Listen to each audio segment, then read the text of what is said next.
ఈ చెంచగాలంతా పోయి ఒరిస్సాకి వెళ్ళి మొత్తం స్పెషల్ ఫ్లైట్లు పెట్టి తీసుకొచ్చారు. అలా జీవితాలు నాశనం చేసిరు. నవీన్ పట్నాయక్ ఎంబడి ఉన్న వాళ్ళని కూడా తీసుకొచ్చి కలర్ పూసి వదిలిపెట్టారు. మీ చరిత్ర అదిరా, కలర్ పూయడము, వాళ్ళ జీవితాలు నాశనం చేయడం. ఇంకొకటి చెప్తానా, ఇది వెరీ ఇంపార్టెంట్ పాయింట్. ఈ కొడుకులు చిన్నగా ఏమైనా ఇష్యూ వాళ్ళకి మైలేజ్ కోసం ఉరుకుతున్నారు. అరే ఆ రోజు 2001 నుంచి ఉద్యమంలో ఉన్నాడు యూత్. ఆయన ఏంది యూత్ కాంగ్రెస్ కాదు, టిఆర్ఎస్వి యూత్ విభాగం ప్రెసిడెంట్ చేసిండ ఆలకుంట హరి, తార్నాక కార్పొరేటర్. 24 గంటలు వీళ్ళ కాళ్ళు కడిగి మొత్తం వీళ్ళ ఎంబడి రైట్ హ్యాండ్ లానే ఉంటాడు. ఇప్పుడు కూడా ఉన్నాడు వాళ్ళ ఎంబడే, ఇప్పుడు కూడా వాళ్ళ ఎంబడే ఉన్నాడు.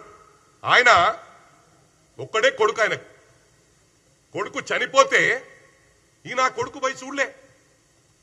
వీళ్ళ చరిత్ర అది. ఇవాళ ఎందుకురా చిన్న దానికి ఒక గల్లీ లీడర్ గాడు, పనికిరానోడు, రౌడీ షీటర్, ఎందుకు పనికిరా నా కొడుకులు జాయిన్ అయితే కూడా దానికి కలర్ ఇచ్చి టీఆర్ఎస్ భవన్ కు మళ్ళీ అదే టీఆర్ఎస్ క్యాడర్ తో తెచ్చుకొని జాయిన్ ఇచ్చి కలర్ ఇస్తారు. అది మీ చరిత్ర. మరి అదే కాకుండా ఇంకొక ఆయన పేరు చెప్తున్నా, 2001 నుంచి ఉద్యమంలో కేసీఆర్ ఎంబడి ఈడన్న నిన్న మొన్న వచ్చిండు. ఈడు ఎప్పుడు వచ్చిండు? ఈడు నాకు నువ్వు జూనియర్ బచ్చగాడు, నేను ముందు ఎమ్మెల్యే, ఈయన ఫస్ట్ ఎమ్మెల్యే 2009 లైండ్ కేటీఆర్. అది కూడా ఏంది కేకే మహేందర్ రెడ్డి ఎవరైతే తెలంగాణ ఉద్యమం కోసం పాటుపడ్డాడో అన్ని వేళలా కృషి చేసి వాళ్లకు నాదే పార్టీ అనుకోని బతికినోని వాని పక్కకు పెట్టేసి ఆయనను సారీ మహేందర్ అన్న సారీ అన్న ఆయనను పక్కకు పెట్టేసి ఆ మహేందర్ రెడ్డి గారి సీటుని తీసుకొని ఆయన మహేందర్ రెడ్డి కూడా పోటీ చేసి టఫ్ ఇచ్చిండు. టఫ్ ఇస్తే ఈయన 350 ఓట్లతో గెలిచిండు. ప్రజలను తక్కువ అంచనేయకురా భయ్, సిరిసిల్లాల్నే నిన్ను చెప్పుతో కొట్టే రోజులు వస్తాయి. ఇది గుర్తుంచుకో. చాలా ఘోరమైన పరిస్థితి. మొత్తం అసైన్మెంట్ ల్యాండ్లు అమ్ముకున్నారు. ఈ ఘనత మీకే దక్కింది. ప్రభుత్వ భూములు అమ్ముకున్నారు. ఇవన్నీ కూడా వీటికి పాస్బుక్లు ఇప్పించిండ్రు, బెనామీల పేర్ల మీద మొత్తం రాష్ట్రాన్ని అల్లకల్లోలం చేసిండ్రు. ఇవన్నీ కూడా ప్రజలు గమనిస్తున్నారు. ఏదైతే డబుల్ బెడ్రూమ్, మనం ఇంకొకటి పెన్షన్లు ఎప్పుడు స్టార్ట్ చేసిర్రు? ఫస్ట్ 5 years లా ఇక మా ప్రభుత్వం పోయేటట్టుంది, రేపు మనకు ప్రజలు ఓట్లు వేసేటట్లేరంటే ఎన్నికలకు ముందు పెన్షన్స్ ఇచ్చిండ్రు, రైతు బంధు ఇచ్చిండ్రు. రైతు బంధు ఇచ్చి ధన ఓట్లు గుద్దుకొని రేషన్ కార్డులు ఇచ్చిరా 10 సంవత్సరాలు.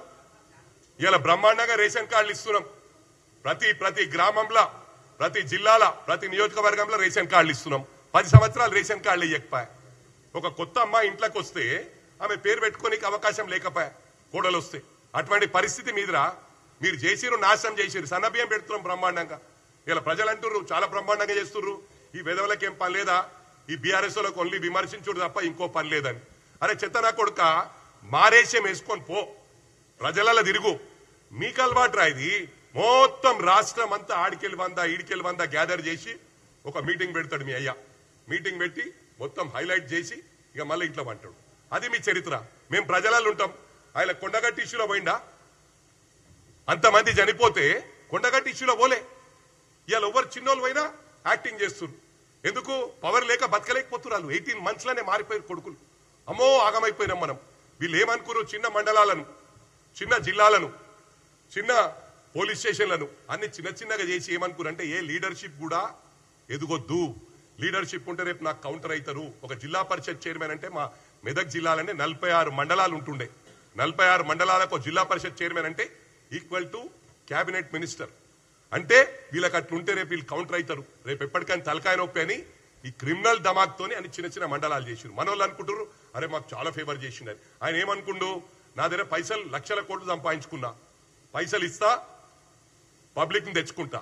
ఏ మీటింగ్ ఇలా మీటింగ్లు ఎందుకు సక్సెస్ అవుతారు? ఏ ఓరియనా చాలా మంది డీసీఎంలలో వస్తుర్రు, బండ్లలో వస్తుర్రు, ఆడనే కూర్చుంటారు.